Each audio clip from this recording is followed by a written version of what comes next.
еще раз о великом. В Бразилии на этой неделе состоится саммит БРИКС.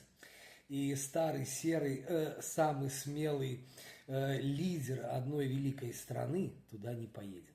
Мне всегда пишут, а ему не надо, у него все есть. Нет, и мы говорим про смелость и про личный позор. Я сейчас вам скажу так, личный помощник президента Российской Федерации Юрий Ушаков сказал, это связано с определенными трудностями в контексте требования Международного уголовного суда. Это говорит Ушаков. Бразильское правительство не дало гарантии и не заняло четкую позицию, которая позволила бы нашему президенту принять участие в этой встрече. Это сказал помощник президента Российской Федерации. Как вы думаете, что здесь в этом? Что он типа не хочет ехать? Или что он не боится? Или конкретно говорит, что не дали гарантии? Меня могут взять за за пиджачок на каблучках и отвезти на этих каблучках в Страсбург.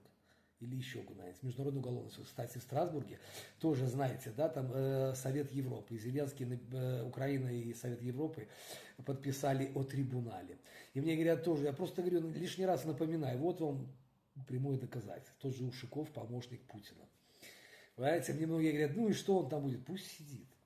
Пусть, вот вам еще раз, это личное. Вы представляете, как человек, который боится выехать, боится куда-то выйти. Нет, ну он не боится в Беларусь ездить, но туда боится. Это настолько позор личный, кстати, для тех вот россиян, которые говорят, да он вообще великий, ничего не боится. Боится и очень боится. Так что вот вам хороший пример. Единственное, что еще хочется напомнить, такое же было в Южной Африке. Помните, в ЮАР, когда ездили, тоже не поехал. Почему же он такой смелый и не ездит везде? Тогда тоже хотел поехать и кричал. Но тогда тоже, кстати, не дал, если так можно, тут даже, кстати, где-то в статье было. Кстати, Лула де Сильва, я уже делал видео. Он сказал, если Путин решит, они же просили бразильского, значит, подтвердить, что он же смелый, подтвердить, что наш смелый может поехать. Он сказал, если Путин решит поехать в Бразилию, то решение о его аресте будет принимать судебная система, а не правительство или Конгресс, заявил Лула де Сильва. Вот еще раз говорю вам. И сразу что? Путин смелый человек. Я просто говорю, а самое главное, это для вас позор. Вы никуда выехать не можете уже вообще никуда со своим великим этим товарищем. А самое главное, что вас ждет впереди. Выезжать он не сможет, денег не будет. Как говорят многие, он будет сидеть, там, у него все есть. Конечно, у него все есть. У народа ничего не будет. Он будет сидеть. А чтобы ему сидеть, а у вас, когда деньги уже улетают, он знаете, что будет делать? Усиливать только Северную Корею, грубо говоря, делать. Потому что по-другому он править не сможет. Когда у вас уже и кушать будет нечего, как в Северной Корее.